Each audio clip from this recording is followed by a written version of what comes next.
أعوذ بالله السميع العليم من الشيطان الرجيم. بسم الله الرحمن الرحيم.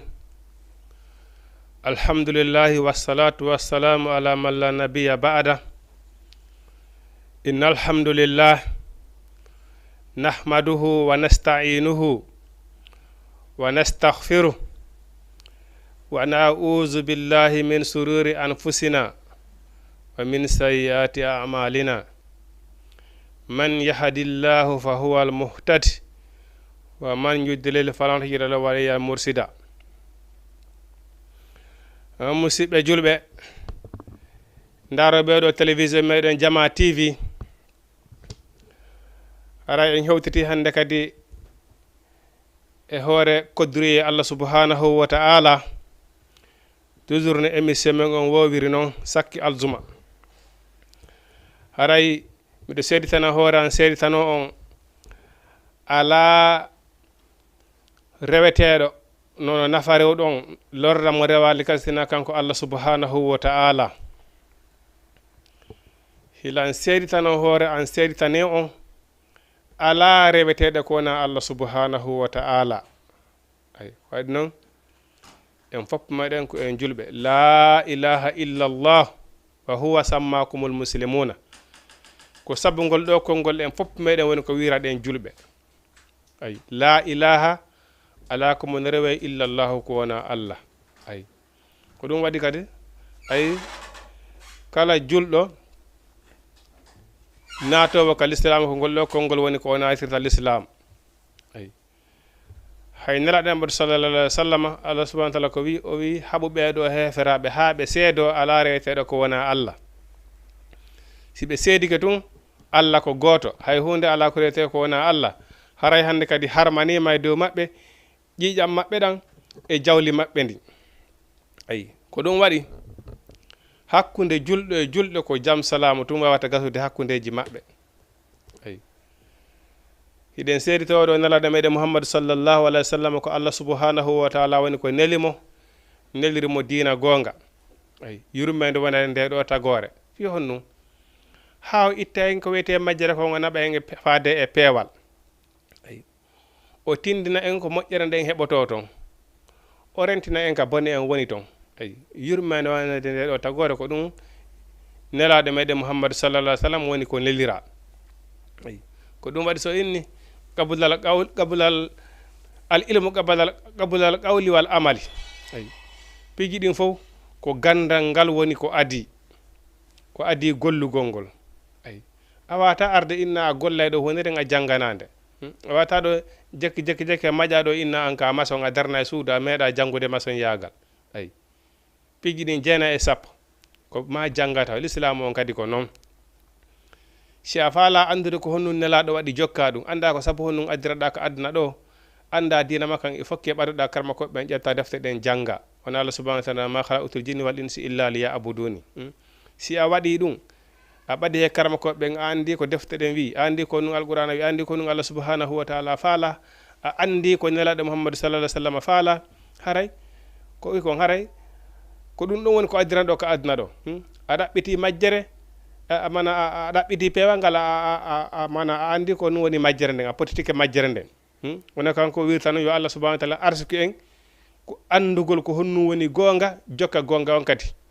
yo Allah kadi arsuki en andugol ko ɗum ɗo woni fenande pottito kadi fenande nden. ayi ko ɗum ɗon fof si taw woni a anda,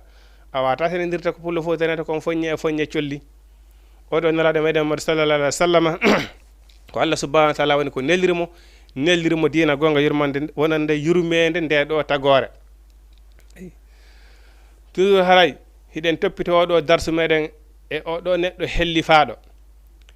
nde tawde noon neɗɗo on ka hellifaɗa o hande kadi piji ɗin fof haalay farlike ma. joni noon neɗɗo hellifaɗo comportement mana en tant que a woni hellifaɗo ko honno waɗa wonirde en tant que julɗo. bon enen tigiri haali men enen wimi yenana eɗen wiya neɗɗo taw jaɓu luttugol kaw fuɗɗi ɗon tun. an si tawi woni paygel yagal ma ilandema ka wonɗa hellifaɗo ɗon 7 ans 10 ans 15 ans 20 ans a yahi ɗo ha heeɓi 40 ans e goɗɗum fayda ko ɗum woni hinte fayda jeunesse yagal aade en hatti ka hande kadi ko heɓuɗa 40 ans o haray yaandu hande kadi wona a paykum tawi ya hande an fiyake dina ma kam fusi haray a anda haray hina metti fi seeɗa joni noon ilande maka heɓuɗa duuɓi jeɗɗi haray a woni helli faɗo hande kadi dina ma kam farlike ma joni noon toujours haray ko ɗo darse men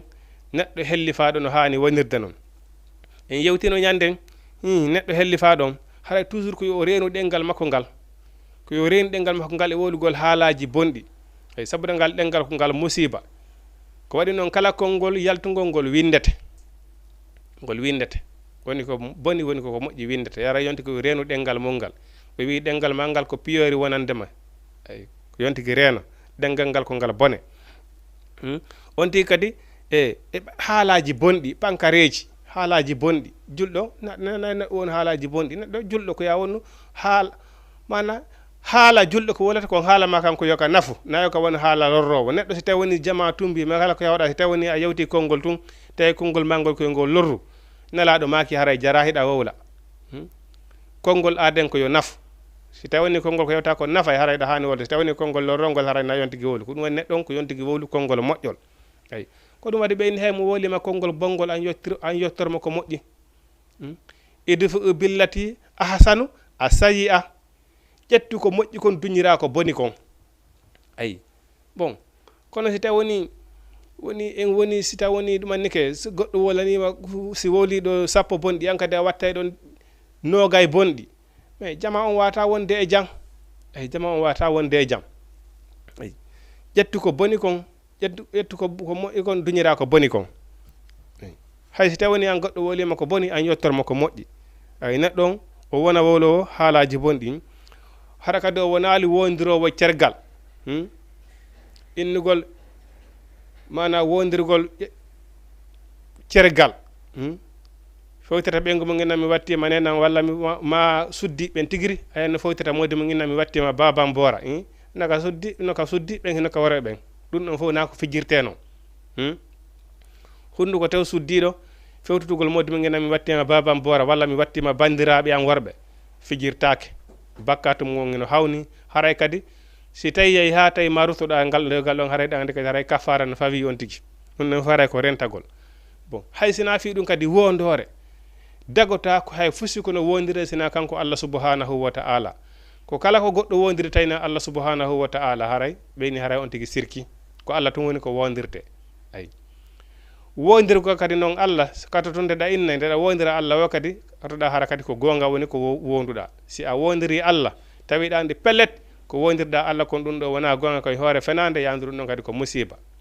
ay sabu no haray ko ɗum woni fenugol e hoore Allah subhanahu wa ta'ala billahi wallahi tallahi hara ɗa andi pellet konko wiɗa ɗon billahi wallahi tallahi ɗa andi ɗum wona gonga ay haray no hulɓini fewtita banu adama ɗimmo ma seedintina Allah subhanahu wa ta'ala ko andanɗa hoore maɗa a joma juyɗe a joma kuyɗe ko hunde hulɓininde ay Allah subhanahu wa ta'ala ni kala ko wondirton wondirela min Allah on tigi kadi noon gonga e wondore mum ndem ay ɗum ɗon fof on tigi rento e ɗum ɗon ay mana dagantaw kadi julɗo yennugol julɗo ɗimmo mum kono ndaare hande sellata julɗo yenata julɗo e hulɓingol mo e ndaarugol mo darɗe lorrayɗe mo wonano ɓirto noon wayluli ko luhumazati allazi jamaa malan ndaarugol ɗima mum darɗe lorrayɗe ɗum ɗo fof julɗo ko yo rento e taƴagol julɗo ɗimmo mum ɗum ɗo fof wona golle julɗo ɓeyni sina hunde wotere pette hara neɗɗo on ko naafiqiijo ndaare ko ɗum waɗi golle naafiqi no hulɓini ha Allah subhanahu wa ta'ala ko tikkani naafiqi kon ino hulɓini ha ko kambani naafiqi kon ino hulɓini ha naafiqi ɓen non goy koye julɓe ɓen jeeya naafiqi ka nder julɓe woni ko tawa ay bon joni noon goɗɗo si tawi woni tun o woni ino jeeya e almande naafiqi neɗɗo si tawi woni pellet o wowlay o hunnata ko wowlata kon o fenay o waddindiray ɗum ɗo fof koye mandeji naafiqiyagal nana man ɗo mo hunnata ahadi ko wiyeten kon enen wimiye signala gooso yara droite ɗum ɗo fof ko alhamande naafiqi hiɗon andi ko ɗum waɗi si Allah subhanahu wa ta'ala tikkanno naafiqi ɓengoy par ce que ɓe arayno ka nelaɗo ɓen nelaɗo hiɗen wondi hara ɓe andi ko argol ha ɓe anda ko honno secret nelaɗo ɗin ɓe yaaɓe ɓe jonna ɗin ɗon heferaɓe ɓen anda no prépara nelaɗo ay ko ɓe ha ɓe anda gundoji nelaɗo ɗin ko honno nelaɗo ƴetti pehe fi ayɓe mum ɓen ɓe ƴetta ɗum ɗon ɓe yaaɓe ɓe jonna ayɓe nelaɗo ɓen ɗon anda honno préparorta non ɗum ɓe combatira nelaɗo ko ɗum waɗi ha Allah subhanahu wa taala kambani ɓe ɓuuri ha heferaɓe ay ko ɗum waɗi woni neɗɗo ndaare Allah subhanahu wa taala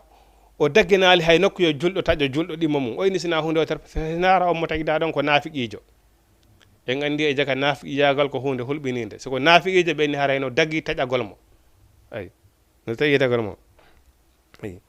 neɗɗon ɓeyni kadi o reena toujours ko comportement neɗɗo hellifa ɗon o reena tere makko ɗen jami i jawar hi dendangal tere makko ɗen ay ɗon Allah subhanahu wa taala wi noon eɗen andi ñande janngo ɓeyni neɗɗo on tellement que neɗɗo ko yoori hoore kon Allah subhanahu wa taala o ɓeydo o tagu banu adama on e jinnaji ɗen ha o gayni o haawiɗi kadi ay sabu no Allah ndi leydi e mawnude Allah subhanahu wa taala ƴettuno hoolare nden o inni mi faala hal ƴettude leydi ndin mi hoolare confiance o jonna leydi ndin inni wakkilaki o inni o jonna asama won inni wakkilaki ko wiyete hoolare kon affaire hoolare no mettifi ay o inni mi ƴetti ɗum mi jonni banu adama ko waɗi noon banu adama hino heewi tooñe ay hino heewi ko toñata hoore mum ay nde tawde neɗɗo o ñande janngo o daroyto o hara mo andi tigiri kanko waɗi o bone ɗo o holle bone on ɓe wiya ay golle maɗen jonnon hannde ko yiyete jahannama fokkutuɗa o daro o wiya kanko wona ɗum waɗi ɗum ay wayna wona kanko fes ko ɗum Allah subhanahu wa taala wi to al yawma tukallimu aydikum wa al yawma naktumu azwayin wa tashhadu arjuluhum bima kanu yaksibuna ay mana ko ɗum waɗi soyni ɗo hifsu jami i jawarihi neɗɗon o reeno e dendangal tere makko ɗen fop par ce que ñande janngo si a noddoyama a hollama golleji ma bonɗi ɗin neɗɗon o dareto o yedda Allah subhanahu wa taala wi ferma hunde o kon o wowlina tere makko ɗen ay juuɗe ɗen wowla koyɗe ɗen wowla tere makko ɗen fof jami i jawarihi dendangal tere makko ɗen ko annduɗa hin kon kala dagimo to waɗa goɗɗum kon kala wola ko waɗuno kono waɗi so ɓenni neɗɗon haray yo o reeno e dendangal tere makko ɗen fof ay yo reeno e dendangal tere makko ɗen yero ko marane feere ay sabuna ko tere ɗen mo to yaha bonnoya ay an noon ɓay noon kon kumandi tere maɗen bon si tere ɗen falama yawde bonnoygol ɗa wawi jogitare ɗe hara ɗe bonnoyali ko ɗum waɗi ni ko ɗum waɗi Allah subhanahu wa taala inni neɗɗo hellifa ɗon yo o reenu dendangal tere makko ɗen fof embere wono mariri feere ay yo reenu ay mana kala ko o yiɗata o yiɗira sabu Allah kala kadi ko añira sabu Allah ay haraɗa mari baraji sa añiriɗo sabu goɗɗo hino añ ma yiɗiriɗo fi sabu goɗɗo no yiɗi non fof ala sens ko ya añir sabu Allah yiɗira sabu Allah ko añirɗa nde hunde ɗo ko ɓay Allah no ari añide ko yiɗirɗa ko ɓay Allah no yiɗi na mari baraji ay mari baraji neɗɗo o waɗa neɗɗo haɗowo ko añini wayan ha anil munkari neɗɗo o haɗa ko añini kala ko yiɗa bone hunde añinide haɗa tewniɗa mari feere haɗugol toujours hellifa ɗon kadi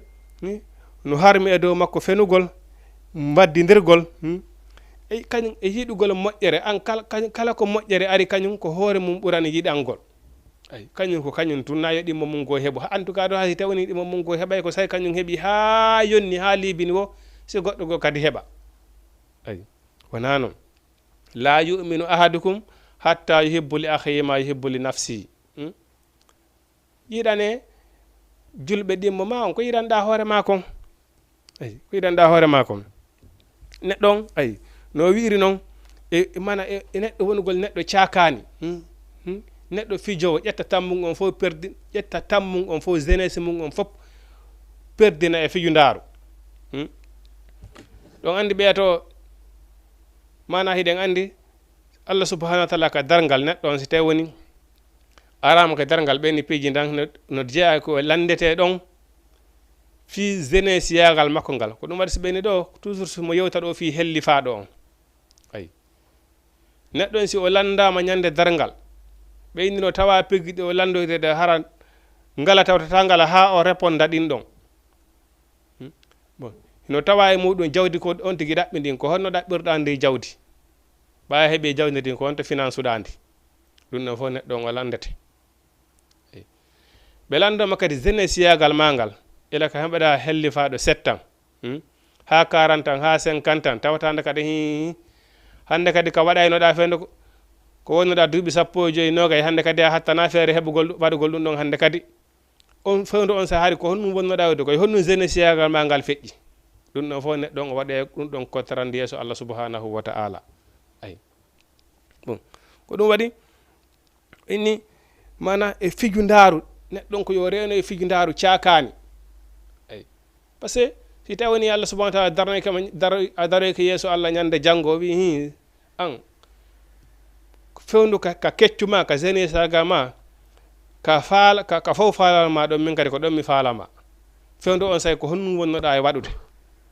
neɗɗo nga daro ne minen fewndu on say hari meɗe ƴiƴan keccan diway ha minen fewndu amen hari tan jiyamen ko feƴƴino ko jugol ballon tan amen ko ɗum ɗo e ɗum ɗo e ɗum ɗo bon haɗon say mara tan janngugol no karankoɓe makketa noon haray ɗum ɗon hino metti fi wowlugol ɗum ɗon yeeso Allah subhanahu wa ta'ala wonano malaika ɓe landorata yeɓe noon ɓe fokkiti o inna mana ma salaka kon fi sagara ko honnu onon ko honnu wono ɗon e huwude ka aduna ha tawata hande ka yiite ɗo naata ton qalu lam naku minal musallina wa lam naku nutimu miskina wa kunna nakhudu ma al khaidina menen ka adnaare ko weli foti tun ko ɗum wonno ko men jokki harayno metti fi way neɗɗon jeunesse yagal makko ngal o lanitoyte ɗum o waɗoya ɗum ɗon kontarande yeeso Allah subhanahu wa ta'ala ilande makka wonuɗa hellifaɗo ɗon duuɓi jeɗɗi bon si a janngali fiyaka dina ma kan ha 20 ans 30 ans 40 ans est ce que sa wattunali aray hande kadi noon tigui famira ɗon dina mettay fi dey mettay fi sabuna hay faalaɗa janngude probléme ji ɓeygude probléme ji aduna jaɓata danga hande kadi par ce que haqqille ɗen teƴata ay ko pay kun jangata ko pay kun jannete ay naare tungoy ka gandal annasara ngal français ɗa wawi wonde ɗo ha heɓa ɗo duuɓi 15 duuɓi noga inna ɗa wawi yaade windo premiére année ɗa wawi ɗum ɓelan ɓeydetama nga feeti wono islam hare ko noon ko pay kum woni ko jangata ay on tigui reno e fiju ndaru ƴettugol tammu on fof perdina e fiju ndaru ay neɗɗo hellifaɗo o rento ɗum ɗon e ñamugol jawle yimɓe ɓen hara ko e hoore toñe ɗum ɗo fof neɗɗo on reno ay ɓenni wa ta'khiru salati an awqatiha neɗɗo hellifaɗo o rento e nennugol julde ga e waɓutu julde nden nelaɗo Muhammadu sallallahu alaihi wasallam ɓe landama piiji ɗin fof ko honnum ɓuri moƴƴude ɓe maaki joolugol waɓutu sanga waɓutu on tigiri ay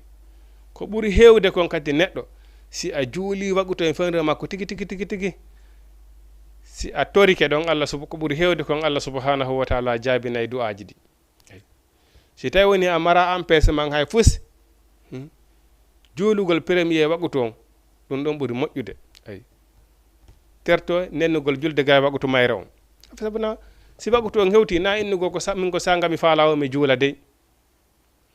ko waɓutu on hewti wara hande kadi woni farila hoorema kala ko jokkuɗa ya akkutu ya juula inna salati kanat alal mu'minina kitaban mawquta ay wonde ko yaw juula ay wala yahillu lahu suhbatu fasiqin ay toujours nafiqijo o ngarti daganta ko julɗo wondude gole neɗɗo fasiki ay ɗum ɗo noon hino tampini en hande sabuna en yiɗa neɗɗo wowlowo gonga an neɗɗo si tawni awi tun an ko direct tun yarata karan heɓarta yiɓɓe ko welata jama on hande ko aro wolana ɓe weeli foti ƴetto fenande ɗen watta haɓɓito ɗum wonay gonga ko ɗum welata yimɓe hande yimɓe ɓurɗo wawde fenande o ko on ɓurani ɓe ay joni ndara ɗo ɓeyni dagota ko wondugol e neɗɗo naafiijo neɗɗo fasiqijo sellata wala mo jalasatu wona hay jorodugol e makko li khayru daruratin sina hara ko wondude e lorra mana ange makko on hoɗutu a raɗota komo o raɗota koma walla on bokko ɗon hawti golle on fof mon koye place goto golle ton ko patron goto marɗon bon a raɗota komo o raɗota koma am ɗon a mara bakka to a fusi kono si ɗaande tun neɗɗo ko naafiqiijo immagol yaha ka makko ɗaɓɓira mo feere ɓa tun ande ko naafiqiijo ko lero haray sellata dagotako wala yatul brida al makhluqina bi sukhyatil khaliqi dagantako julɗo wo julɗo ɗaɓɓugol mbelaye tagaɗo e hoore tikkingol taguɗo on ay ɗum ɗo kadi no heewi ko waɗata hannde ay en tout cas min dey ɓay ko ɗum ɗo nena wi ma ɓay ko ɗum ɗo babam wi en tout cas min ɓay ko ɗum ɗo de mawɓe wi Allah subhanahu wa taala winni rewelam min Allah ɗoftoɗon nene e baaba si a rewi Allah subhanahu wa taala ha honto de si a ɗoftaki nene e baaba dewal ma ngal jaɓetake kono noon o wi nene ma e baaba ma si yamirima yeddugol am min Allah subhanahu wa taala ta ɗoftoɓe dey ko ɗum waɗi neɗɗo fof neɗɗo kala ko o yamirma ɗoftamo mana ɗoftamo e maɓe en hoore yamirore Allah subhanahu wa ta'ala nde sabu Allah subhanahu wa ta'ala ni daganta ko julɗo o daganta ko neɗɗo fof neɗɗo weltingol goɗɗo tikkina Allah subhanahu wa ta'ala kala ko mo e maɓe yamirima tawi ɗum ɗo Allah subhanahu wa ta'ala hino yamiri nelaɗo no yamiri haray ko sami'ina wa ata'ana ko ya ɗofto amma noon fi ko mawɓe ma Allah subhanahu wa ta'ala no wi ya ɗoftaɓe si ɓe yamirima dey tawina ko hawri e yamirore Allah hawri e sunna nelaɗo Muhammad sallallahu alaihi wasallam ɗon dagota ko dey ɗoftagol ɗon haray sellata ay subhanahu on mo laaɓal wodani sabu noon wallahu ko Allah wa rasulahu e nelaɗo makko on a haqqu ɓuri handude an yurduhu nde neɗɗo on o welete kanko taw neɗɗo on ay eɗon andi ko ɗum nelaɗo ɓe sallallahu alaihi wasallam o feddo sahabaji makko o wi o wi hay goto e mon gonɗinta ha tawa ko min Muhammadu ɓurani mo nene makko e baba makko hay goto e mon wonata gonɗinɗo ha tawa ko min Muhammadu ɓurani mo ɓiɓɓe makko ɓe ay normal c'est normal parce que oɗo nelaɗo mbaɗo sallallahu alaihi wasallam ko oɗo woni ko niraɗen sabu muɗum ko ɗo hanuɗen jokkude laqad kana lakum fi rasulillahi uswatun hasana uswatun hasana ko ɗum waɗi so inni hande noon si en daari ata ɗo ɓuure ɓen ɗo nenamo e bammo no ɓurani ɗum nelaɗo amadou sallallahu alaihi wasallam ɓiɓɓe mum ɓen hino ɓurani ɗum Allah hino ɓurani ɗum nelaɗo sallam jawdi mum no ɓurani ɗum Allah no ɓurani ɗum nelaɗo sallallahu alaihi wasallam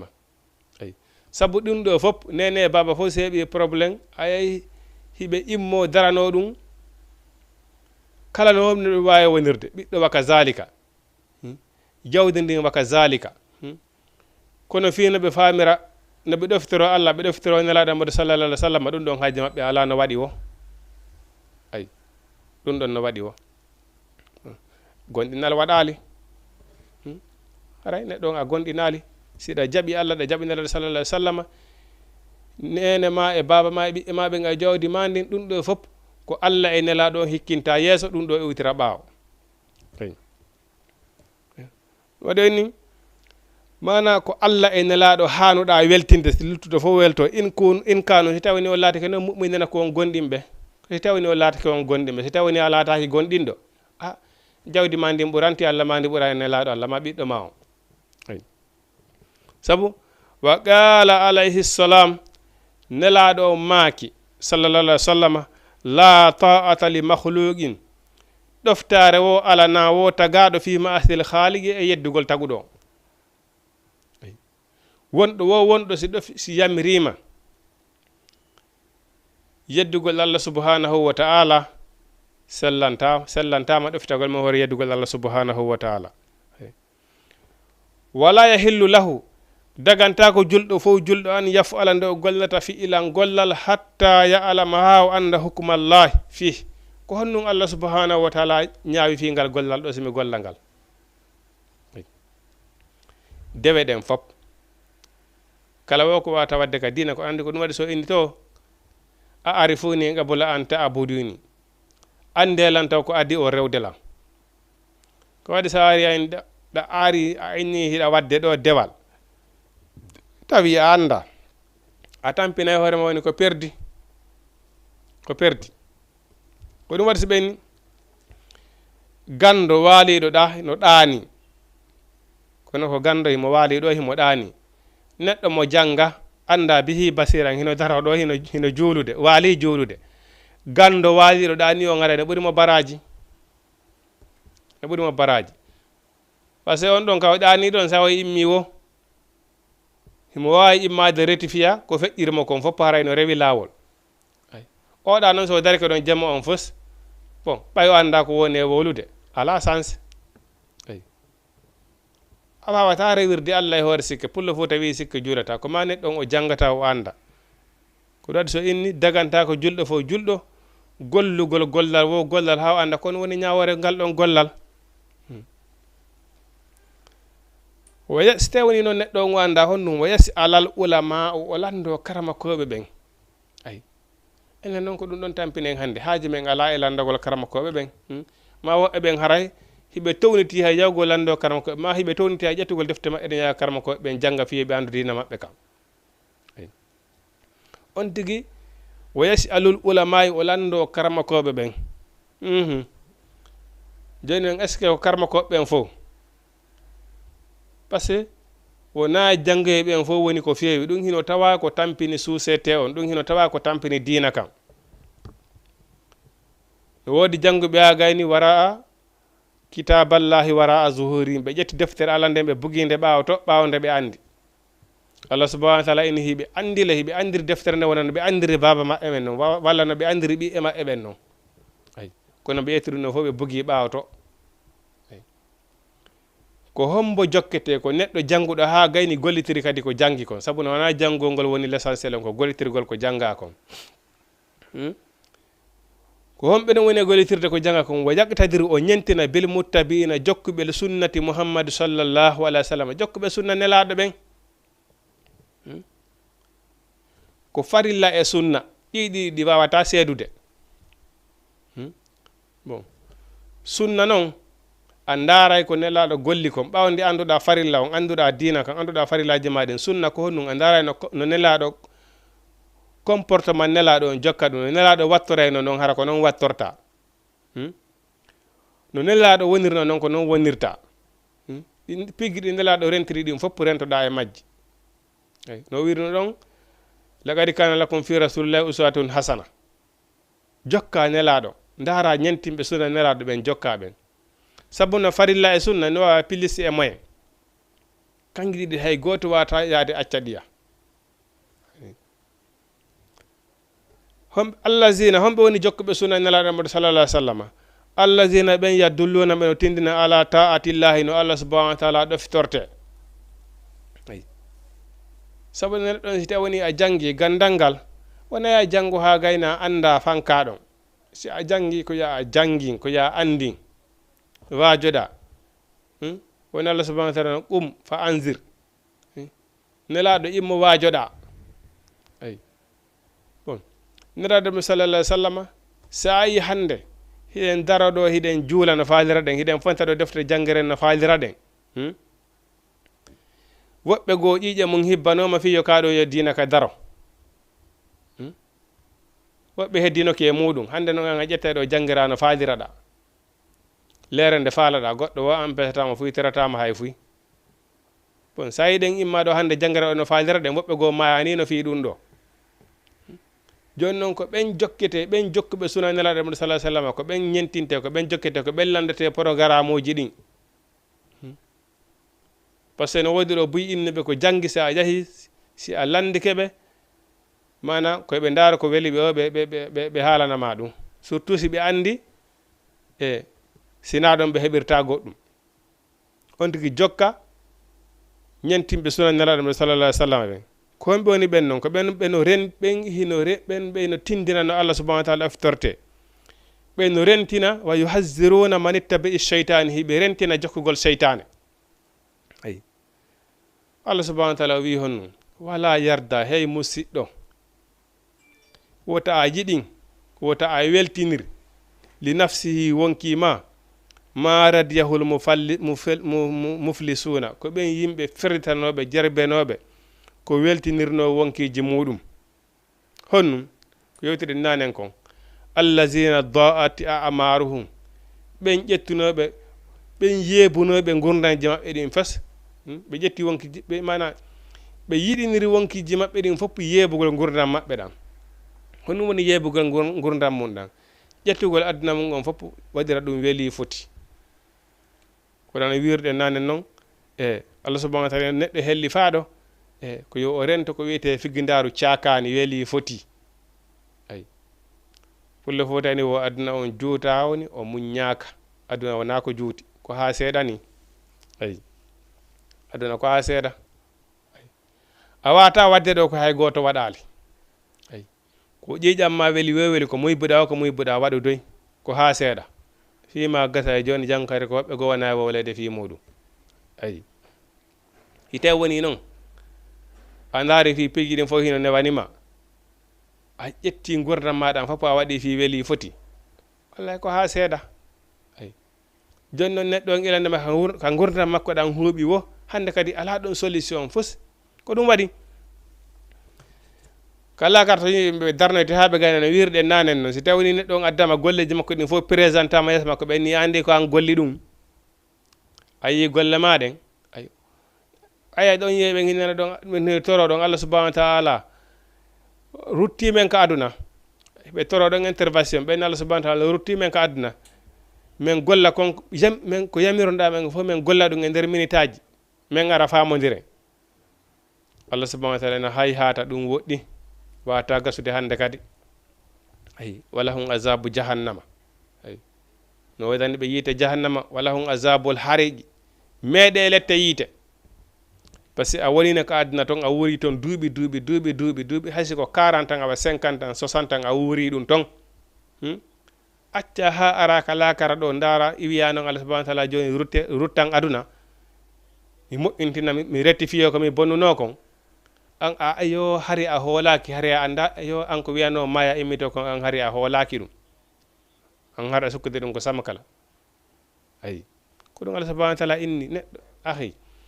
wota a yiɗi wonki makin ka ɓe yimɓe jarribaɓe ferritaɓe yiɗinno wonkiji mum honno yeebu ƴettugol gurdaji mum ɗi fof yeebaɗi e weeli foti aduna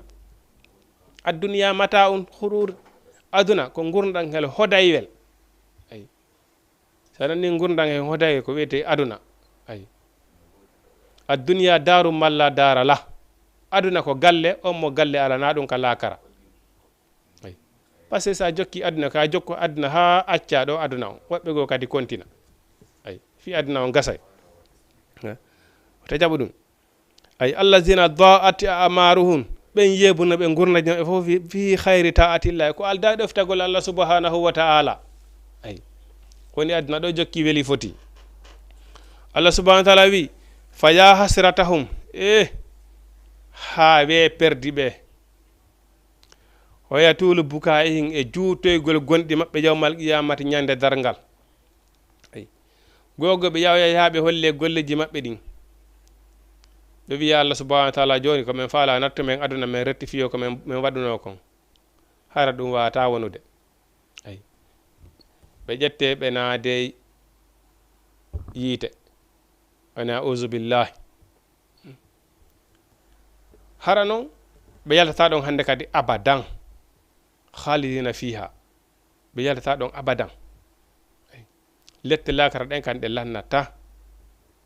wata mayde ala hande kadi ko ɗon tun ko si ɓe lettama ɓe mana al azabu fawgal azabi lette e hoore lette lette e hoore lette si ɓe lettirama ɗe lette ɗo ha ɓe huuyi faabo koɓe addana kadi lette e hoore ɗen ɗon kadi e ɓeyde ko ɗum Allah subhanahu wa taala inni fa ya hasratum kawe perdi ɓe par ce que en tant que aduna ɗo fof si boni no wodi ka rectifioɗa mais si ay ha on tigui hewtoyi lakara woni mayde nden wi ket on tigui ubbama ala ɗon hande kadi ko rectifié ala ka rectifié ala ko ɗum so wi to ka deftere to wala yahillu lahu an yuakhira tawbata daganta ko julɗo o julɗo nen nattu bubuye par ce que a anda ko honde a anda ay bon noggo wi to neɗɗo helli fa ɗon ko jeunesse yagal ma yon tigui wattan yiila ko ɗon Allah subhanahu wa taala kadi sokal ma ko ɗon kadi wawata gollude dina ko nafi goɗɗum ko ɗon wawata heɓude résultat ko jeunesse yagal ma neɗɗo on hara ƴettali gurdam maɗan fof perdinɗa fi oɗo aduna sina ɗum yawmal qiyamata o wi ha e juutoygol gonɗi ɓe ay yawmal qiyamah hiyere nga nas'alullah hiɗen toro Allah subhanahu ammo laaɓal wodani an yuwaffiqana nde o hawrindinta en litti ba e jokkuɓe sunnati nabina sunna nelaɗo meɗen muhammadu sallllahu alayhi wa sallama ayi waɗi neɗɗo ɓawo nde jannguɗa ɗon andi alqur'anul karim alqur'ana si a janginde ko ɗon famata fiyake dina ma kon fof bon kono wona defte cewɗe ɗen hadisa ko nelaɗo amadou sallallah alih sallam eɗen ko ɗen ɗon andintama ko honno nelaɗo on piiji buy ko toon wata famude nokkere buy alqur'ana on o signalay tun ay o signalay tun ko sa ƴetti defte cewɗe ɗen a jangi ko ɗon wata andude saria on ko wiyete saria on tigi tigi tigi ka defte cewɗe wawato heɓade ay ko ɗum waɗi si a jangi alqur'ana on tun si a memal defte cewɗe ɗen a wata famude sariyaji ɗi ay a andata sariyaji ɗi ko fakki mamma defte cewɗe ɗen bon anda ko ɗum ɗo nelaɗo waɗi anda ko ɗum ɗo haadi anda ko ɗo nelaɗo rewri ay ɗum ɗo fof ko ɗum waɗi so inni nas'alullah hiɗen toro Allah subhanahu on mo laaɓal wodani an yuwaffiqana nde o hawrindinta en littiba e jokkuɓe sunnati nabiyina sunna nelaɗo sallallah alih wa sallama ko waɗi hay jannguɗo alqur'ana go e famuɗa jannguɗo hadisa den so tawni a jokkali sunna nelaɗo on nafoytama wa safi ina ko sabuna ko nelaɗo woni ko tefanoyta en wa sayyidina kanko woni kohojo meɗen hoorejo meɗen muhammadun ko ɗoni muhammadu sallllahu alayhi wa sallama ko ɗum waɗi jeeyede e mofte nelaɗo muhammadu sallllahu alayhi wa sallama ronka andude ko honno nelaɗo waɗi jokka ɗum ko perdingol hoore mum sabuna nelaɗo muhammadu sallah sallam e maki mana hay goto natata aljanna sey kamɓe nelaɗo muhammadu sallah sallam eɓe naati mofte hay goto natata sina sey mofte nelaɗo ɗen naati nelaɗo kadi teddele ɗuɗuɗe piiji bus hewɗi piiji buyɗi farlano ɗen hewɗi nelaɗo amadou sallah sallam waɗani mofte mum ɗen intervention Allah subhanahu wa taala jaɓani nelaɗo sabu honno sabu giggol makko kanko nelaɗo ngo sabu giggol makko kanko Allah subhanahu wa taala ngol o yiɗi nelaɗo muhammadou sallllahu alayhi wa sallam joni exemple nde julde hari ko wagatuji 50 wonno ko farla ko ɗum hanano juulede jemma e dorma wagatuji 50 nde Allah subhanahu wa taala royri nelaɗo muhammadu sallallahu alaihi wasallam o ya o naimo ɓe yewdita ko ɓe yewdata kon ko o wiino muhammad mi farli e ma e hoore mofte maɗen julɗe 50 en basi taw hara ko ɗen wonano e juulede ɗo hande ko honto yahayno ɗen hay julɗe ɗen 5 heɓugol ɗe ko probléme fuɗɗande ngam min o wonɗo e wowlude ɗo wagatuji ɗin 5 heɓugol ɗi taw ko probléme jonno si taw hara ko ɗe julɗe 50 juuleteno harayno ko onto wonno ko fokkutuɗe ayi julɗe 50 ko ɗum wonno ko farla annabi Musa ɓay Allah suba ɓay ɓe waynodiri ha ɓe gani nelaɗo muhammadu sallallahu alaihi wasallam mo artude o ari hawta e annabi Musa wi ko honnum jomma woni ko fandima o wiya o ni o teddinilam o weltani kelam o farli e hoore dow am e hoore mofti an ɗen julɗe 50 nder ñallal ngal annabi Musa o wi o wi yilto inna jomma ɗuytane mofte maɗen hunnanta ɗum annabi Musa inni mofti an ɗen ko ɓen ɓuri mofte maɗen doole fami kono miɗo andi ko honto min e mofti an ɗen men serti bani israila ko yimɓe dollunoɓe wa sammuda yimɓe annabi salihu andanɗa hoore maɗe aranoɓe tawa fello ƴettango ñuggita fello ngon fes ƴettango fello déjà woɓɓe go kañum ko kaaje ɗe kaaje ko ɗum ɓe ƴettano ɓe ɗumanno ɓe mahira cuuɗi fello ayano ɗo kamɓe kaka ça fait ka pelle ko toon ɓe hoɗayno eyi kaaje ɗen ɓe tufayno ɓe waɗa cuuɗi ko toon ɓe hoɗayno annabi Dawuda en wona annabi Dawuda en ande wona on ko baylojo on kanko déjà wona jande ɗen ni ɗe jande kanko ko juuɗe makko ɗen o nanggayno ɓoylira ɗum o hela ayi annabi Musa o wi yilto mofte maɗen hunnanta ɗum ayi nelaɗo e maake mi seerali miɗo toro joomi am mi seerali miɗo toro joomi am ha o ɗuytani lan ha heddi julɗe 5 ay kono Allah subhanahu wa ta'ala o wi e nder ɗen julɗe 5 ɗon Allah subhanahu wa ta'ala o wi ko golle ɗen o ɗuyti baraji ɗin o ɗuytali ay ko ɗum waɗi si a jooli waɓutu gooto haray no tawni ko waɓutuji a heɓay baraji juuluɗo waɓutuji 10 ay bon ndaare moƴƴere Allah subhanahu wa ta'ala Allah subhanahu wa ta'ala kadi o wi ɓay nelaɗo Amadou sallallahu alaihi wasallam kadi o royrama o yahi ka yiite o yi mofte arañi ɗiɗi no halɗi halkirano noon yeddunoɓe annaba ɓe halkaɓe fopp ko annaba maɓɓe ɓe yeddi si ɓe halka yimɓe annabi Salihu ko annabajo maɓɓe on ɓe yeddi si ɓe halka Fir'auna ko annabajo on o yedduno si o halka Zakariya Yahya ɓeɗo fopp yi'e maɓɓe ɓen annabi Nuhu ɓeɗo fopp ko sabu ɓe yeddi annabajo maɓɓe ko ɗum ɓe halkirano ɓay nelaɗo Muhammad sallallahu alaihi wasallam o yahi ka yiite o royrama ka yiite o yii ɗum ɗon fopp o wi joomiyam mi torikema o wi wota a lettiri mofte an ne wona halkirɗe aɗi moftaji arani ɗon Allah subhanahu wa ta'ala o wi gasi o wi Muhammadu a torota kala hay hunde ko mi okkalima o ini mi lettirta moftaji maɗi no mi lettirno moftaji arani ɗin ɗon kono noon min kadi mo jaɓali tubude ha tawi lan ɗo mofte maɗen kala mo tubali ha tawi lan ɗo mi nangay on tigi nangal jagginirgal ko ɗum waɗi si lakara intervention ala ton intervention ko aduna ɗo heɓoto ay ko ɗum waɗi ɓe yimɓe daroytoɓe ho yawa ɓe lakara hollo yeggoleji mumen ɓen Allah subhanahu wa ta'ala nattu men aduna men retti fiyo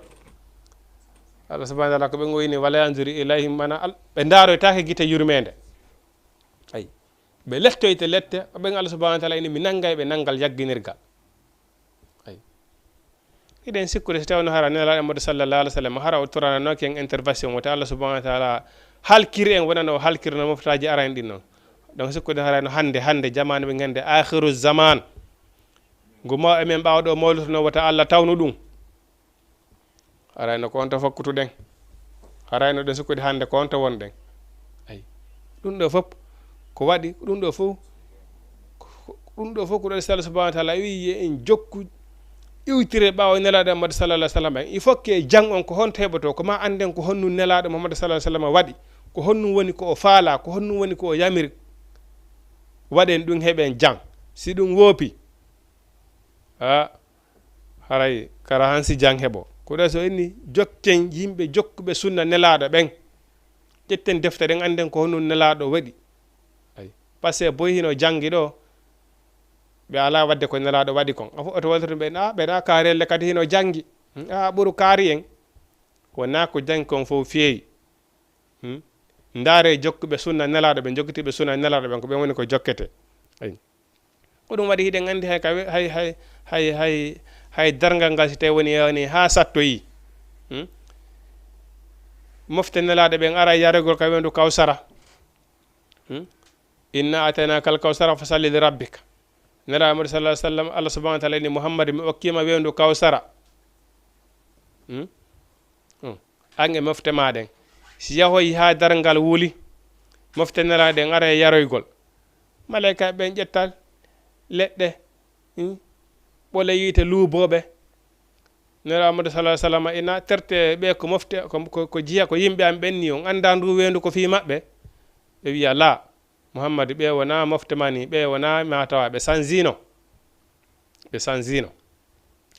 ko ɗum waɗi Allah subhanahu wa ta'ala wi innamal mu'minuna ikhwa yimɓe gonɗinɓe Allah subhanahu wa ta'ala ɓen ko ɓe woni suɓɓe la tajidu ba'da a'udhu billahi minash shaitanir rajim la tajidu qauman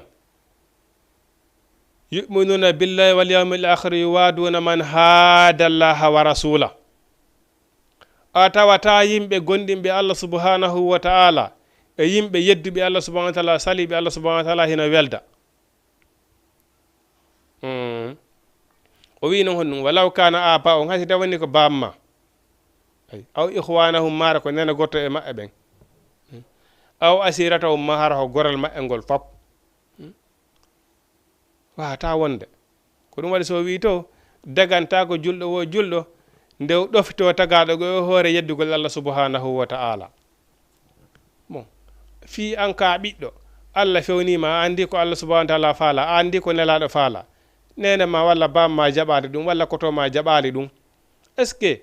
a accitay ko allah subahanahu wa taala faala kon accita ko nelaɗo faala kon tawta nene ma walla tawta bamma walla tawta koto ma e hoore ko allah subahanahu wa taala yiiɗa yarlaki wata wonde ko waɗa soni la tajiduga man yuminuna billahi wal yawmil akhiri yuwadduna man hada allaha wa rasula wata wonde walaw kana aba on hay tawni on hari ko baba ay sellata ko waɗi ñande janngo si yama pan allah subahanahu wa taala darneɗa nene ma e bamma mo kala mo waɗa contrandi yeeso allah subahanahu wa taala ɗon andi ko ɗum waɗi no sase emen makirta no wo ñalande nde ñalande wiyetende dargal ngal hino mari inde ɗuɗuɗe ceerno ɓen noon maaki wo hunde sinde heeɓi inde ɗuɗuɗe andu haray fi mayre hino mawni a sa'ata al qariya al zulzila dillaygal yawma tardi o kullu murdatin am murdiha pansan dargal hay wonno ko e moyninde bogoto ko wonno e moyninde kon ay iza zuzat ardi zilzalaha ñande leydi ndi ndi dilloy ndi leydi ndi dilla pansan kala ko wonno e mayri kon fof urbito ndi fiɗɗo ay ɗum ɗo fof ko hunde nde andanɗa hoore maɗa ko tindinede fi dargal yawma yafirul mar'u min akhihi ñande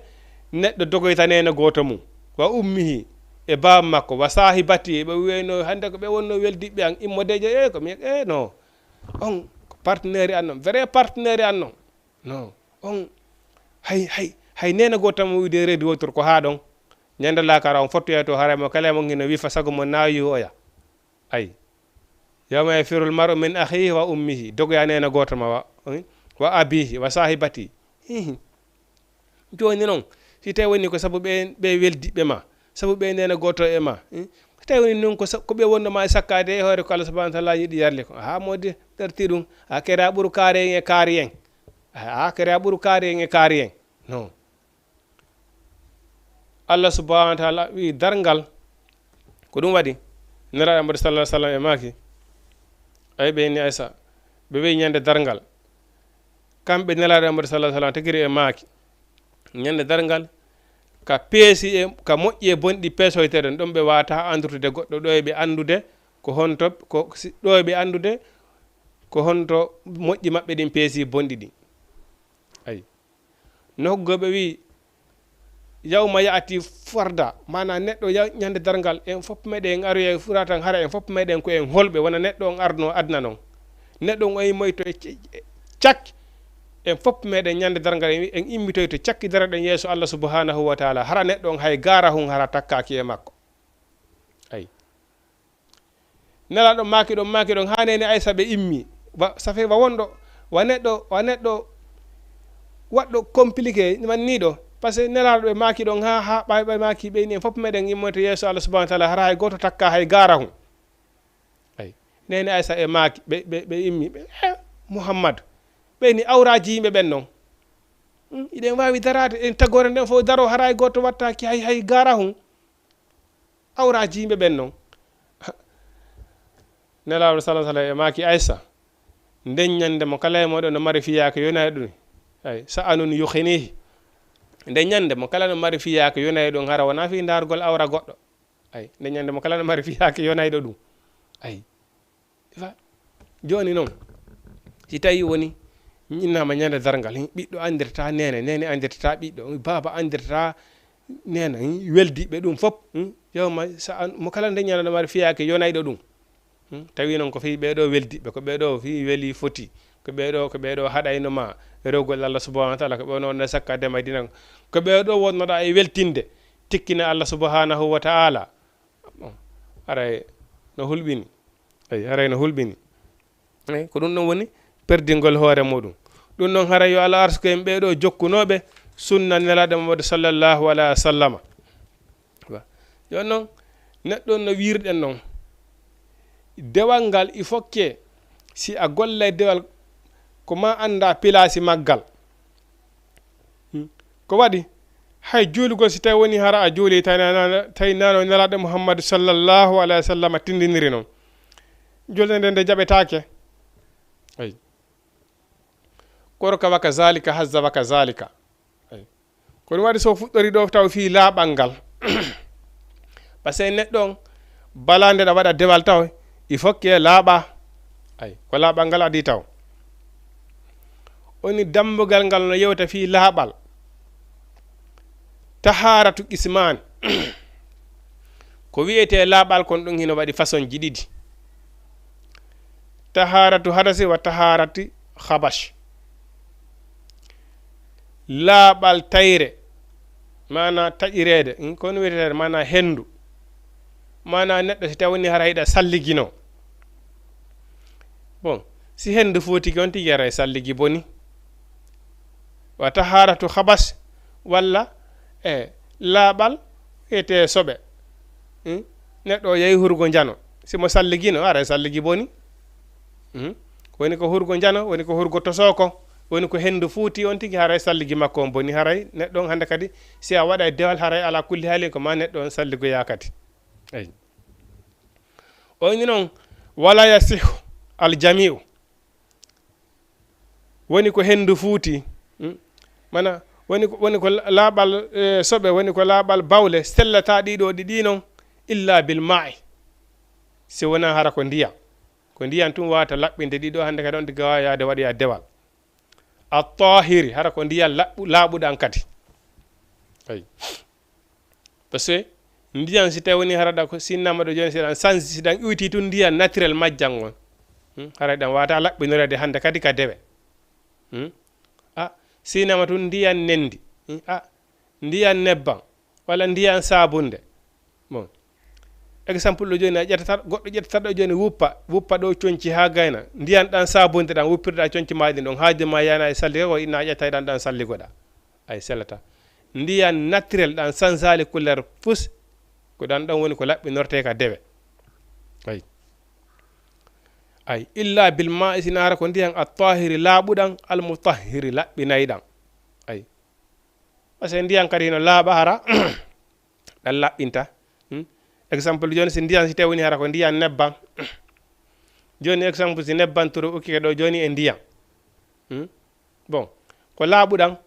par ce que ko wona lawƴirgol goɗɗum ma pompirgol piiji ko hiɗan gollire kon tun hara ɗan wata gollirede ka dewe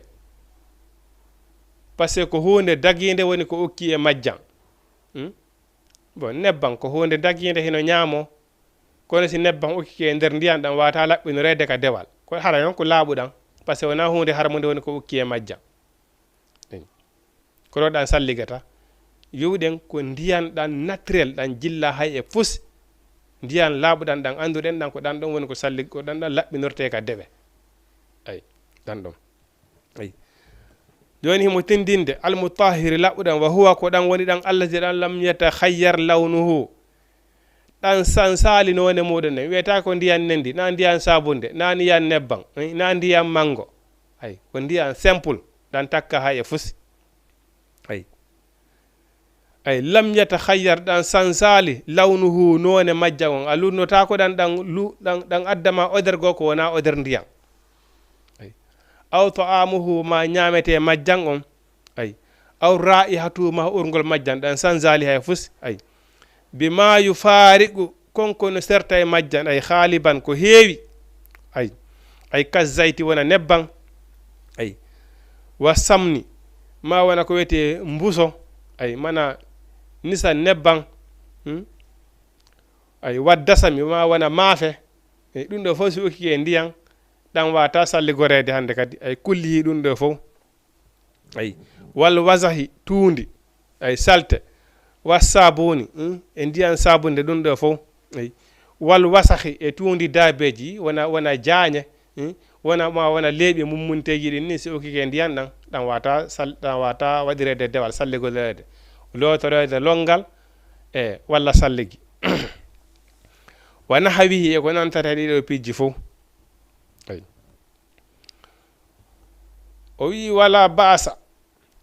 ella wonon ala bitturaɓe si tawni ko mbolmboldi leydi ay siko ndi leydi ukki e ndiyan ɗan hiɗan salligo ko waɗi noon ndi leydi ko laaɓundi ayi ko ɗum waɗi ko ɗum yewtiɗen nanen safi Allah nelaɗo Muhammad sallallahu alaihi wasallam o waɗa mofte makko ɗen intervention ha fayda ko ɗum woni dambuɗe aljanna ɗen uddirtana en inna ko yen naatu rek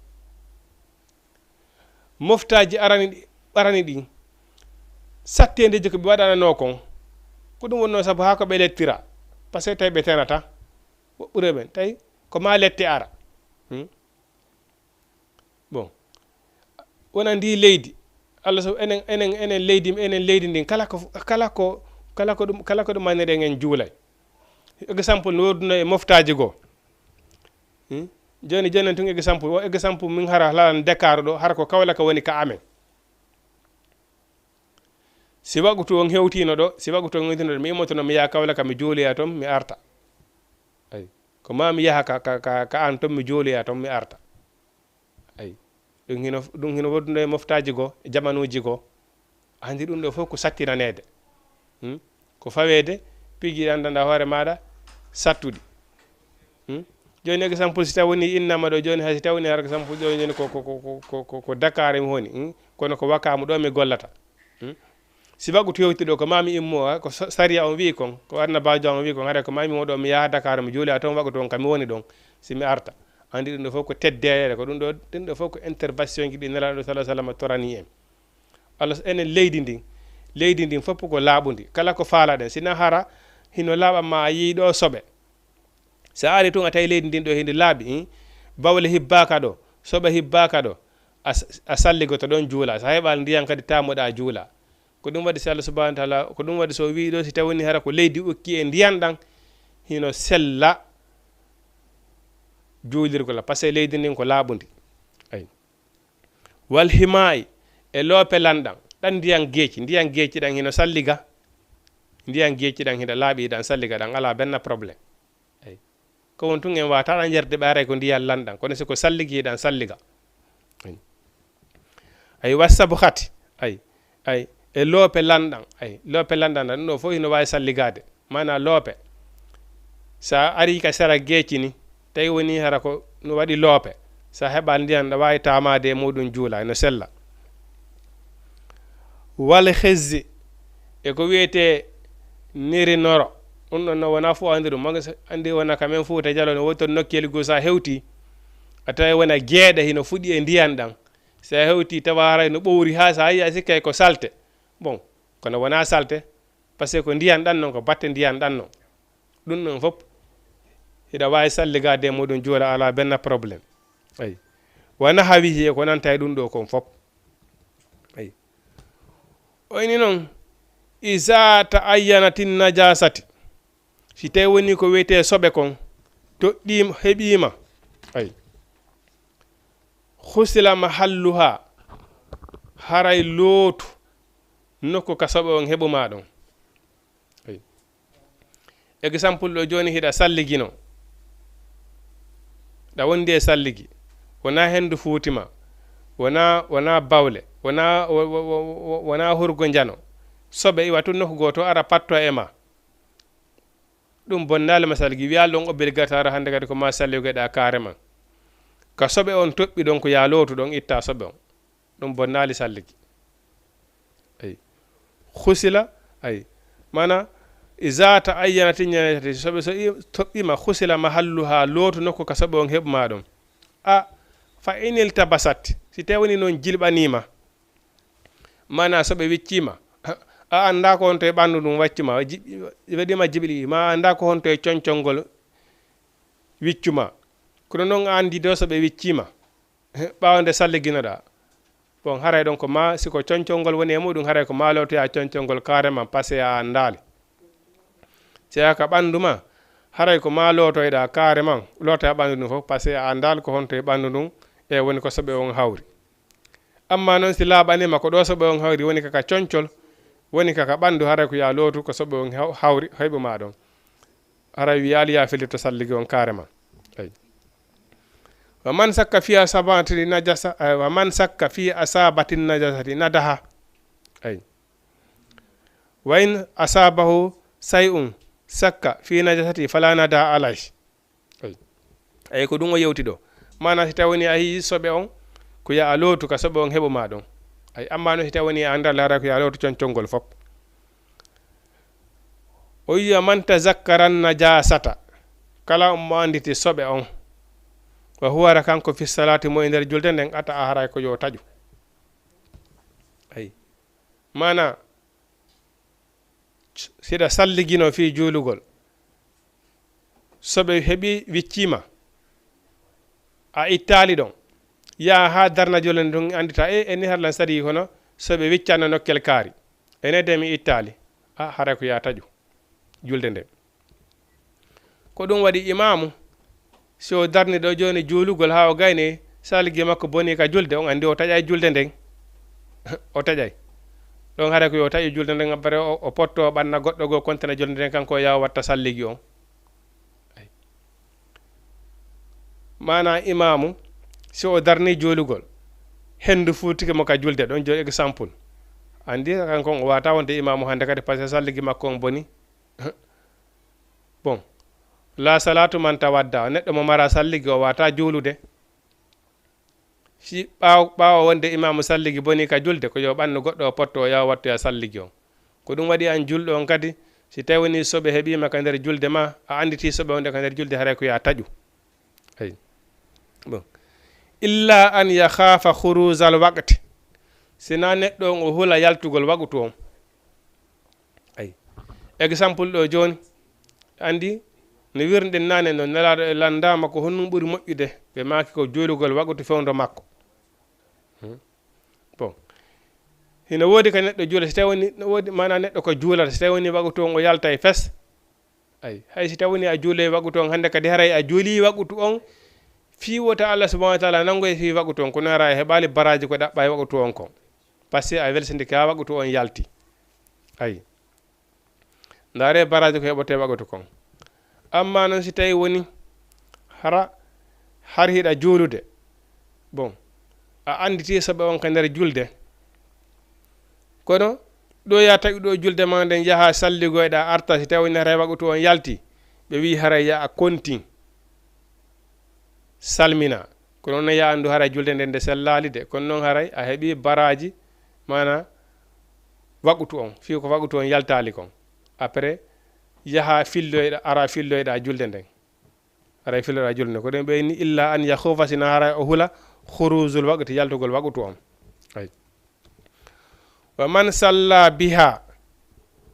kala on mo juuludi e soɓe naasiyan hara o yejjutu wata zakkara o anditi ba'da salami ɓawde o salmini a aada fil waqti hara ko yo fillo julde nde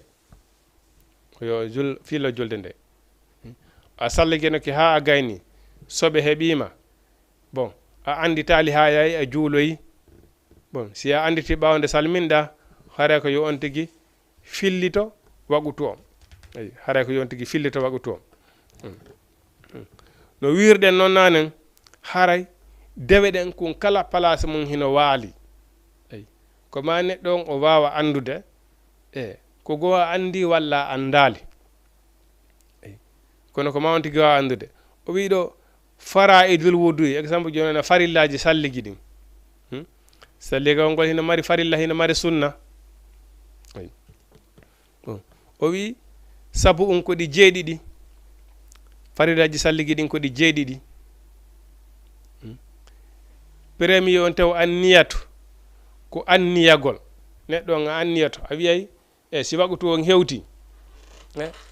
anniyoɗa heɗa immade salligo juula o wagutu ɗo fi honno fi ko a julɗo fi Allah subhanahu wa ta'ala no farlu ma julde ko sabu ɗum sabu kulol Allah ko ɗum wona immorde juula wagutu ma on ɗaɓɓugol moƴƴere ka Allah subhanahu wa ta'ala yafanede bakkatu ay ko sabu ɗum ɗon onda e murade juula fi ko a julɗo siko antun ka wonɗa o ka wonɗa a juulay seko juleɓe woni ɗon kadi a juulay ko ɓuri moƴƴude noon ko juldugol e juleɓe yewga juulirde juulita e juleɓe ko ɗum noon ɓuri moƴƴude ay fi noon ka antun kadi a juulay no wireten noon nayo tawde hara tawni kaka hakkude jama famantena ɓuri mum e julɗude ala so kañum tun haaji mum ala juulata ay na noon neɗɗo on fi ko an tun si wagu to hewti a juulay sika fi ko jama kadi a juulay anniyoɗa ɗum ɗon ay hara ko sabu ɗum ay ɗum woni premier anniyagol ngol ɗum ɗon ko farilla ay kono waɗi ndaare hay ka suumaye si hewtiɗo joni ɓe wi si tawi woni fi suumaye hewti tun bon bimbi ko suumaye majjo hoore hara anniyanaki suumaye on hara yamara korka farilla on ɗo kadi ko julde nden kadi ko noon a anniyoto da yaade salligo juula o wagtu ɗo après juula nelaɗo maki Allah subhanahu wa ta'ala no jaɓɓira golleji ɗin sabu anniyeji ɗin ko ɓeyni goɗɗo kala kum waɗuɗa ko anniye on kum jaɓirte si a waɗiri tawi ko sabu Allah waɗirɗa Allah subhanahu wa ta'ala jaɓete ko si a waɗiri sabu goɗɗo sabu kulol goɗɗo sabu hersa goɗɗo si tawani on ɗon hino mari omo waɗirɗa sabu muɗum ɗon wagu to hewtiɗo joni e mimomi joni an kawan kaari en no ɗo e siraɓe an no ɗo somi juulal ɗo joni ɓe nayi o wonaji ɗo nanga tawi ko sabu ɗon juulirɗa ɓen ɓe juulirɗa hersa muɗum ɗon ñande janngude julde no yoɓoye maliki yawmiddin si tawani hiɓe mari ɗon ko ɓe ettiyaɓe yoɓe baraji julde ɓen ɗon ɓe yoɓoyte haray ko ɓen nati mari ko yoɓoye ay si tawini noon ko Allah subhanahu wa ta'ala mari joddi ñande janngo tawi ko sabu goɗɗo waɗirɗa ya andu haray a mara joddi ko Allah subhanahu wa ta'ala sabu kanko Allah subhanahu wa ta'ala ko yoɓirta ko waɗira sabu makko kon ko ɗum waɗi so wi ɓaawa to kala ko waɗ sa añira e añira sabu Allah sa yiɗira sabu Allah ayi anniyatu e anniyagol ngol wa hasulul wajhi lootugol yeeso ngon ko ɗum waɗi ko farilla ayi wa hasulul yadayni e lootugol juuɗe ɗen ilal mirfagayni haa ka coɓɓoli ɗum ɗo ko farilla wa masuhur ra'asi e masugugol hoore ngol ayi naɓugol ngol ko farilla artirgol ngol ko sunna wa hasulul rijlayni e lootugol koyɗe ɗen ilal ka bayni ay haa ka kol ɓulle ɗum ɗon kadi ko farilla ay waddalko e yirgugol tere ɗen tere salligi ɗen wal fawru e huttintingol ay huttina tere salligi ɗen fof ko ndiyanɗan duwa hewdirde toon fof hewta ay ɗo kadi jama no duwa wattande yiila moƴƴa sabu nen ɗon si tawoni a salligike tere salligi ɗen ko ndiyanɗan duwa hewdirde toon fof tawi hewtali salligi on sellata ay salligi on sellata sabu neɗɗo si o salligike heddike embere ka mesalal jooɗoto tawi ndiyanɗan hewtali ɗum ɗon si a juuloyi a filloto wagu toon haray wata sellude ay ko waɗi salligi on sellali julde nden ne sellata ay bon ay ɗo farillaji salligi ɗin ko ɗi jeeɗiɗi anniyagol e lootugol yeeso ngon e lootugol juuɗe ɗen haa ka coɓɓuli e masugol hoore ngol e masugol koyɗe ɗen e yirgugol wal fawru e hittingol ay salligi kadi ko yontigi hittin wona ɓannugol joni salego hino salligo hino wowla hino ɗumanno si neɗɗo so ɓanni salligo ko yontigi salligo heña hittina ay rewnidirgol ay iway kunɗa yaye kunda iway kunɗa yaye kunda na salligol ta'indira sa ta'indiri tun ɗon kadi na bonude salligi ay wa sunanuhu sunnaji ɗin haslulul yadayni ko lootugol juuɗe ɗen ilal ku ayni haka kuuje ha soɗagol ngol mana soɗagol ngol ay non ko sunna ay inda suroy sanga on tigi sorkinoto ay wal madatu wuyɓagol ni sorkino ɗum ɗo ko sunna ay wal istinsaru e ñittitagol ay ko ɗum waɗi neɗɗo si tawni andi seɗa salligade ɗe budde kine no duwa heɓude sorkino moƴƴa si tawni wona e suumaye sikoye suumaye noon haray no rentina mikkitagol ndiyan ɗan naata ka budde kine moƴƴa wata den feƴƴiroy ay wal istinsaru e ñittitagol ay ruddu masuhu ra'asi e masugol hoore nden e ruttugol maskandu hoore ndun ɗum ɗo ko sunna wa masuhul uzunayni masugugol kadi noppi ɗin ɗum ɗo fof ko sunna jeyaɗum e sunnaji salligi ɗin wa tagididul ma ilahuma e heeɗintingol ndiyan ɗan wonde noppi ɗin ɗiɗi ay ayay ɗo kadi woɓɓe no salligo sewti ka masugugol noppi ay ɓe waɗa ɗo ni tum waɗa ni non ɗo noppi ɗin on tigi maskay nder e ɓaawo ni maskay ɗi nder e ɓaawo noppi ɗin ko ɗum waɗi so ɗo wa tagdidul ma ilahuma e heeɗintinalngol ndiyan ɗan noppi ɗin ay wattartibe e rewnidirgol baynal fara'idi hakkunde farillaji ɗin o woni ɗo wa man nasiya fardan kala yiggituɗo teral kala yiggituɗo farilla min adaihi immorde tere makko ɗen fa in tazakkarahu si tawoni o anditi ɗum bil qurbi ka ɓatti fa alahu haray ko yo gollu ɗum ay mana joni andi o wi farillaji salligi ɗin ko ɗi jeeɗiɗi joni si a looti yeeso ngon ha a gayni a looti juuɗe ɗen ay bon après mana sa yejjiti farillaji sunna ɗin farillaji salligi ɗin a yejjiti ha a natoyi ka sunna mana si tawi woni ha woɗɗodirali woɗɗodiral haɗa ko yeyiti to watta farilla on ha gayna après yahana sunna on eyi amma noon si tawi woni hara a muutoy ka yeehi ha a yigiti farilla ka salligi a yeehi ha a gayni farillaji ɗin fesi a natoyi hande kadi e sunnaji ɗin salligi ɗin bon ha a muutoy ke a woɗɗi gaynoygol fesi haray continue ha gayntoɗa après adda watta farilla mo yeggitinoɗa on yaha continue julde ma nde eyi ko ɗum waɗi so inni fa in tazakkara si tawni o andiri ɗum bil qurbi ka ɓatti fa alaw haray yo o gollu ɗum wama bawde ko ne ɓawa ɗum ɗon kon wa in taala si juuti fa alaw haray yo gollu ɗum wahadaw kañum tun wa aada o fillo ma salla konko juluno qablahu ko addi o wattude ɗum ɗon ayi mana sa yeggiti farilla ka salligi ha a yahi a juuloyi haray sa arti a wattay farilla mo yeggitoɗa on ha gayneɗa ara filloɗa julde nden kadi ayi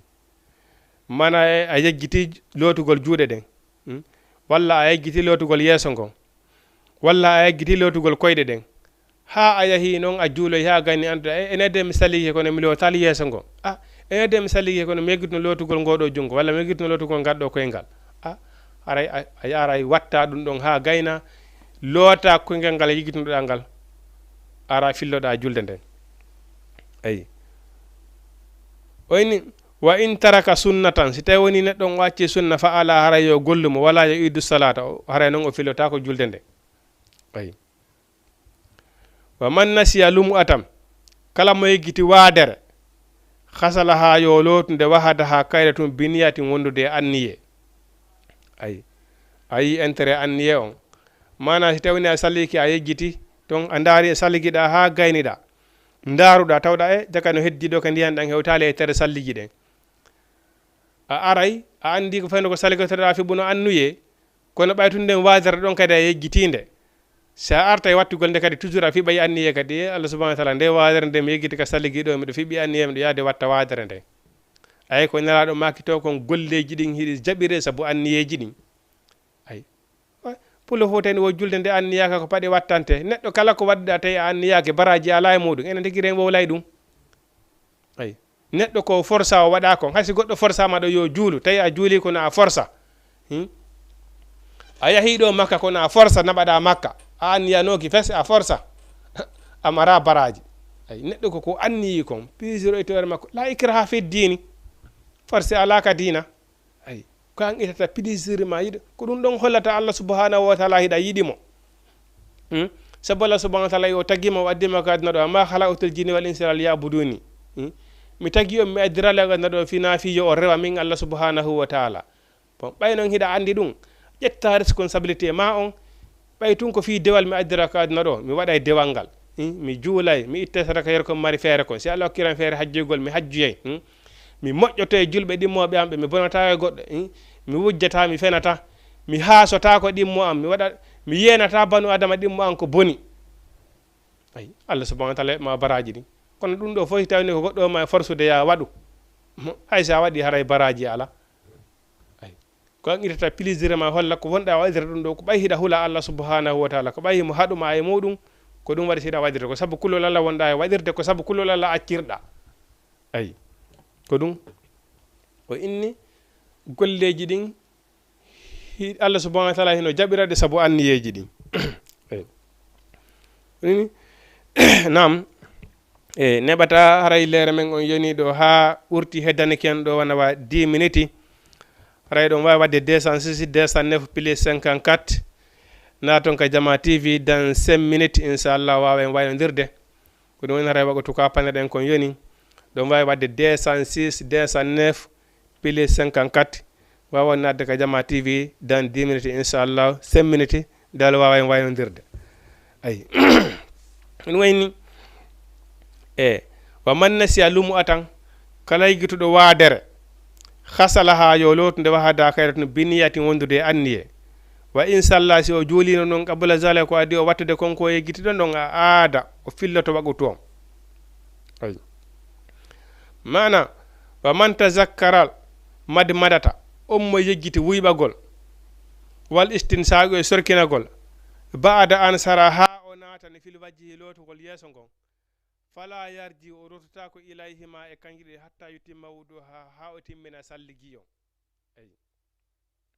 mana neɗɗo ko waɗi no lotugo yeeso ngon ko farilla ay mana o wi sorkinagol ni ñittito ɗum ɗon ko sunna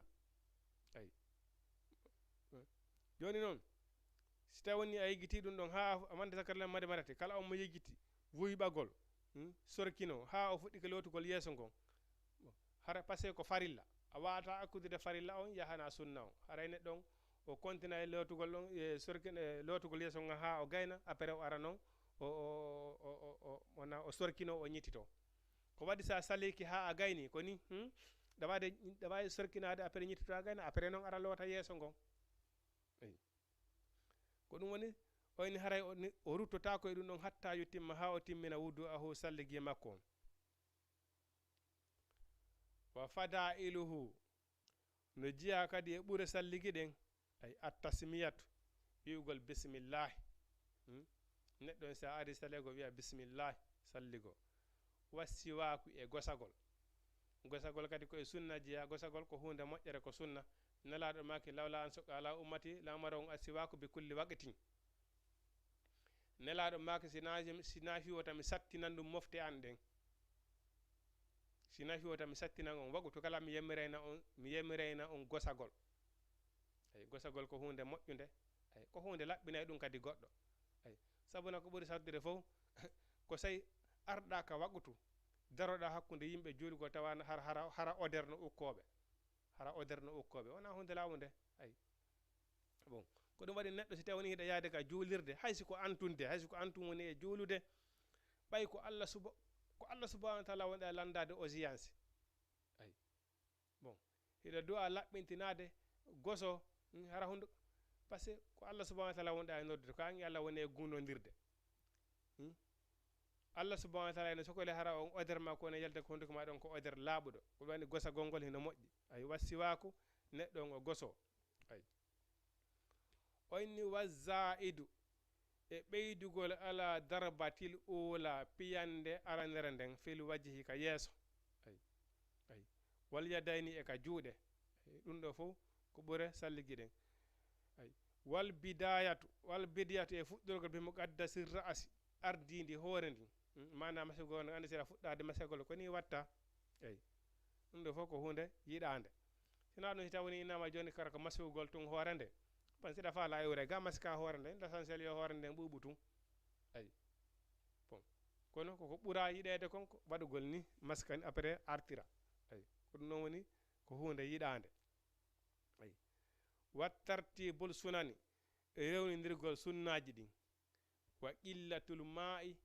e fanɗingol ndiyan ɗan alal udu e dewtere salligi ɗen neɗɗo sino salligade wona waɗugol ndiyan kadi pocco paccanno mana salligorgol ɗo 2 litres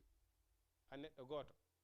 ay salligo ko ko maskagol ko masugol na pocco paccare sa hay ka lotagol longal hay lotagol longal ngal hibbitagol diil na ɗum ko maskagol ko hunde añande ko fanɗingol ndiyan ɗan e hoore terre ɗen wa taqdimul yumna e adargol jungo ñaamo ngon alal yusra e dow nana ngon ay neɗɗon toujours si tawniɗa salligade ko ñaamo ngon a dorta après sakkitora nana ngon nam wiide no wawa wadde 206 209 pile 54 naton ka Jama TV sino waɗi ko lamɗo ɗon wawa landade dans 5 minutes inchallah wawi waynodirde 206 209 pile 54 wa taqdimul yumna o adora jungo ñaamo ngal al yusra e dow nana ngon oyni wa yajibu hino waɗɗi tahlilu jagugol yirgugol asabi il yadayni kolli juuɗe ɗen o yustahabu hina yiɗa fi asabi rijlani ka kolli koyɗe kadi ay mana neɗɗon si tawni no salli gaade ɓay hiɗen anndi ɓe wi kala ko ndiyan ɗan hewtali haray salligi on sellata mana so tigi no salli gaade waɗani hakkunde kolli ɗin ga fof ɓuuɓa hakkunde kolli ɗin ay ka kolli koyɗe kadi wana noon ay par ce que buy salli goto bon haray hino hawni neɗɗon il faut que waɗa sorale moƴƴa hakkunde kolli ɗin ton fof ɓuuɓa ko waɗi si ɓe inni si heddike embere ka mesalal jooɗoto si tawi woni ɗum ɗon ɓuuɓali haray julde nde wata selloyde ay o inni mana wayajibu hino waɗɗi tahlilul lihiyati jagugol waare mana neɗɗo si tawni ko akkutuɗo waare bon waɗugol ndiyan ɗan ni memmina ndiyan ɗan mana yirgugol waare nde ndiyan ɗan nata nder tom ay bon wayajibu hino waɗɗi tahliluha ay jagugol nde kadi fil kusli ka longal kadi si tawni kadi ko longal on tigi lotade ɗum kadi haray ko ma on tigi kato siko waare sukkunde ndiyan ɗan nata nder tom moƴƴa si wiyama jagugol mana ko yirgol ko waare nde moƴƴa woncita ndiyan ɗan nata ka sukunu waare nde moƴƴa ko waɗi kala ko sukunu ɗum hewta kala ko ndiyan ɗan si ndiyan ɗan hewtali gurel ɓandu ɗum haray wawata sellude ay bon walaw kanat ɓe wi noon hay tawni noon harande laati kasifa tan ko hoyfunde haray hino farli mana masuhugol nde ay o wi noon nawaqidul wudu'i firtayɗi salligi ɗin ahadasun ko taƴe wa asbabun e sabuji ay mana ko firtata salligi kon ko tayrede nden noon taƴugol salligi on noon ko ma sabu heɓo ko waɗi si a sallike ka nde ɗo waɓutu gooto on salligi ma ɗon en tant que o bonali ɗa wawi juulirde mo waɓutuji temedere ɗa wawi juulirde mo waɓutuji wulure en tant que salligi ma on bonali kono ka o boni wo ka o boni haray si a juulay kadi ko ma wattoyamo kadi ay ko ɗum ko ay sa a sallike nde salligi no bona o ko ma heɓo sabu ko bonni salligi o ay amma ko bawle amma ko soɓe amma ko hendu fuuti on tigi ko ɗiɗo ɗiɗi amma ko haalaji bonɗi amma ko darugol ko harmi ɗum ɗo fof ene wawi bonude salligi ay oyni wa asbabu ay oyni fal ahadas tayre oyni hino taƴira sabubuji ɗin ko wiyete tayre kon ko taƴata sali kon al bawlu ko bawle wal khaitu ma soɓe war rihu ma ko wiyete hendu kon ɗum ɗo fof seeɓi on tigala salligi on boni wal mazyi ko wiyete mazi kon ay wal wazi e wazi mana wiyete mazi mana ɗan ɗo on andi ndiyan goɗɗo exemple goɗɗo hino wawi ko ɗum waɗi ɓeyni wan nasdir ilal harami ko ɗum waɗi neɗɗo goɗɗo hino salligo ɗo joni ha gayna yaltaka heɗo jon tun bon hawraɗo joni e ko harmi daraɗo joni ko harano darude no wawi bonude salligi on tigi ndiyan yalta ɗon on tigi mais ndiyan ɗan haray wona ndiyam maniyu direct par ce que ko ɗum yaltinta maniyu direct ko farju e farju sonnajo e sonnajo si sonnajo on e gorko on si ɓe hawti mbaldi ko ɗum ɗon yaltinta maniyu amma no migitagol tun hino wawi yaltinde ndiyan haray wona ndiyam ɓowruɗan hino yalta ɗon ko ɗan wiyete masi amma ɗan ɗon si ɗan yalti haray salligi boni haray ɗon ko yontugi yaw ƴetta ndiyan ƴetta salligi o kadi amma ɗen andi si tawni hara ko maniyu on ɗum ɗon haray ko ma longal ko ma on tigi loto yo longal amma siko wasi on ɗan ndiyan ɓowruɗan yalta e ɗan ɗon sabu on tigi no mijiti tun ɗan ɗon ko yon tigi jaralotagol longal ko yon tigi yaw ƴetta salligi laɓɓintino watta salligi o ay wal asbabu sabuji ɗin annawmu ko ɗoygol neɗɗo on kadi si tawni a salliki ha a gayni a yehi a ɗanike sa immoyke a salligoto par ce que ɗaniɗa ɗon anda e salligi bonali ɗon ay ɗoygol sattugol ina bonna salligi ay annawmu saqil wal ihmau e neɗɗo on so tawi kadi so tawi woni hara o faɗɗama si o ɗiwti aray salligi boni sabaɗi faydo ka faɗɗaɗa ɗon anda koye alhaali honum wonnoɗa ay wassuhru e neɗɗo si o suuli neɗɗo si ƴetti ko bonata haqqille bon si woni ya o hettoyi haqqil si tawi woni ma o juula hande kadi haray ko ma o salligo ay haray ko ma o salligo wal jununi e neɗɗo feetuɗo neɗɗo si o feeti si woni ha hitande duuɓi temedere lebbi temedere hitande nde o dikkoy wo si o waɗa e dewal kadi haray ko ma o salligo wona o wawa natude e dewal ngal ay wal qubulatu e lunnagol lunnodirgol bisu ay ida salligino a fottiɗo joni e debbo mo yiɗuɗa a waɗimo bisu aray salligi boni de aray salligi boni ay aray ɗon kadi ko mawon tigui salliguyo wa lamsul mar'ati ay ko ɗum woni memugol sonnajo memodirgol e sonnajo in qasadal lazzati si tawi woni noon anniye ma on ko fandira ha memodirɗa e o sonnajo ɗo ko sabu yiɗa falami ko sabu giggol dakimitagol mo sabu heɓugol mo exemple ɗo joni ko karmakojo ko a ceernojo bon hiɗa salligino ɗo joni goɗɗo faɓɓi ɗo joni tum ɓe jilamo ɓe addaga ma e karanko en walle men ɗo kaari yani ɗo o faɗɗama moccane mo hiɗa salligino bon ara ugginora ɗon moccamo ɗon ha immo ɗum bonnali ma salligi par ce que ko memirɗamo ɗon ko moccirɗamo ɗon ko sabu ko golle ma ko sabu waɗangol mo lekki innamal a'malu binniya ay wona sabu ya heɓumo na sabu giggol makko memirɗamo fi hiɗa falamo ay mana ko fandaɗo kon hiɗa salligino a yiɗo sonnajo a memirimo a lunnorimo a memirimo sabu giggol sabu heɓugol mo ko ɗum woni ko falaɗa ɗon haray salligi boni ay haray salligi boni ay in qasada lazzati si tawini ko fanda ko dakender aw wajadaha ma on tigi memamo